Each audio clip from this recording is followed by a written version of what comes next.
In the rugged heart of New Mexico, Ethan Ramsey worked his ranch with the quiet grit of a man who'd learned to survive on his own.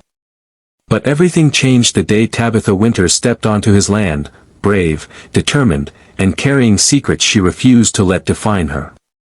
What began as a simple job soon grew into something deeper, something neither of them expected.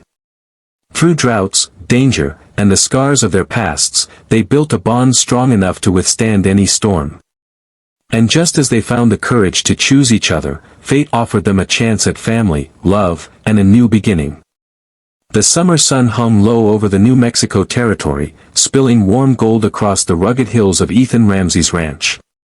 Once, his land had thrived with the strength of his father's hands and the pride of generations before him. But those days were gone.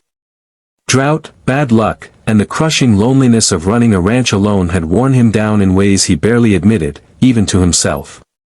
He woke before dawn, worked long after the stars rose, and still it never felt like enough.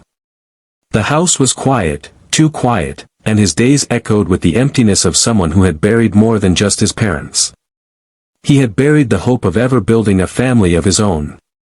Everything changed the day Tabitha Winters stepped off the dusty stagecoach. Ethan hadn't expected much when he placed the job advertisement in town, just someone who could help with cooking, cleaning, and keeping the ranch from falling into complete disarray. But the woman who approached him wasn't what he expected.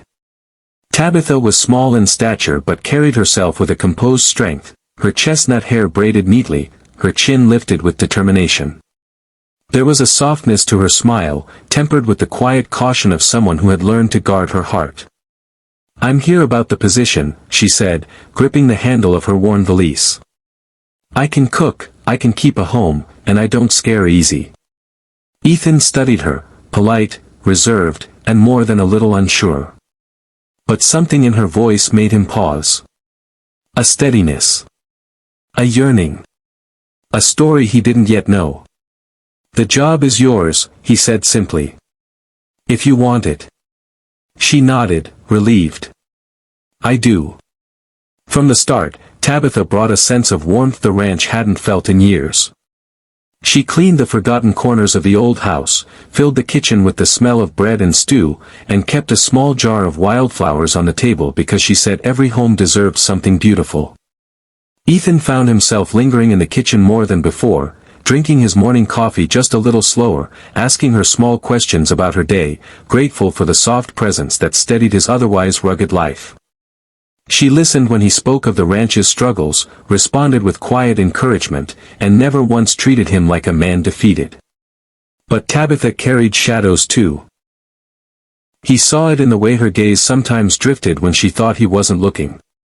In the way loud voices made her shoulders tighten. In the way she never spoke of her past unless pressed. Piece by piece, he learned the truth. A violent, unpredictable man, her former employer, had once ruled her life with intimidation. She had spent years working under his harshness, trapped by circumstance after her mother's death, determined to protect her aging father who lived miles away and was in failing health. The only way forward had been to leave everything behind and start anew. And though Tabitha never said it outright, Ethan understood, she wasn't just looking for work. She was searching for safety. A place to breathe again. As the weeks turned to months, the rhythm of their lives fell into a gentle, natural pattern. Ethan would return from the pastures to find Tabitha humming softly as she cooked. She would pack him meals on long days, slipping in a folded scrap of paper, small words of encouragement she never said aloud.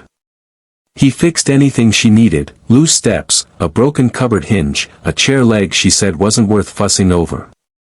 Yet he fussed anyway. Some evenings, they sat on the porch together, watching the sky fade into shades of orange and rose. Ethan rarely talked about his feelings. He was a man raised to be steady, not sentimental, but Tabitha had a way of making silence comfortable, of reminding him he didn't always need to be made of stone.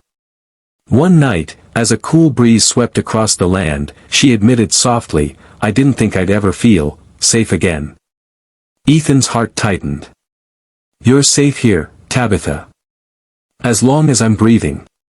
Her eyes shimmered, not fear this time, but something tender, something hopeful. But life had its challenges. The ranch still struggled, and Ethan pushed himself harder than ever, worried he might fail them both. Tabitha, noticing his exhaustion, began taking on more responsibilities, learning to mend fences, helping with livestock, even riding into town to sell baked goods for extra income.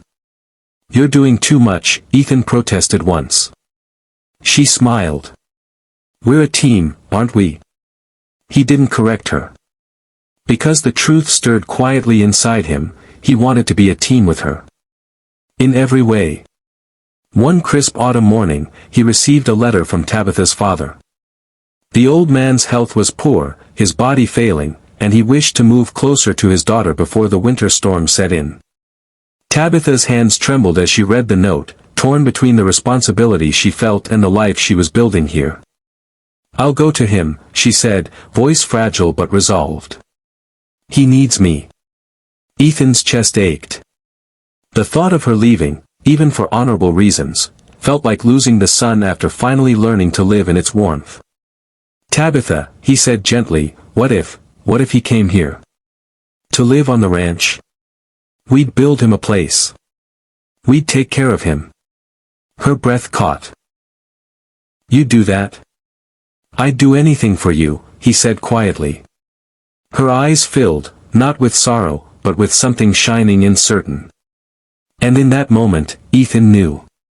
He could no longer keep the words inside. 2 days later, under the sprawling New Mexico sky, Ethan took her hand. She looked startled at first, then softened, leaning into his touch as though it had always belonged there. "Tabitha," he said, voice steady but thick with emotion, "these last months, you've brought life back to this ranch. Back to me. I don't want you to go, not because I need the help, but because I love you. And I'd be honored if you'd stay as my wife." She covered her mouth, trembling. Tears glimmered on her lashes, but her smile was radiant. "Yes," she whispered. "Ethan Ramsey, yes." Relief washed over him with a force he didn't expect. He pulled her gently into his arms, holding her as though she were the missing piece he'd been searching for all his life. They spent the following weeks preparing a small cabin on the property for her father, filled with blankets, a rocking chair, and a view of the sunrise, something Tabitha said he would love. With every nail hammered, every meal shared, every laughter-filled evening, the ranch began to feel less like a place burdened by loss and more like a home, full of promise, warmth, and love. When her father arrived and saw the life she had found, the man who loved her, the ranch that welcomed her, he smiled through tired eyes. "You found your place, Tabby girl," he whispered. "And a good man who sees your worth." Tabitha looked to Ethan, her heart full. She had come to New Mexico searching for refuge. Instead, she had found love, and a forever she had never dared to dream.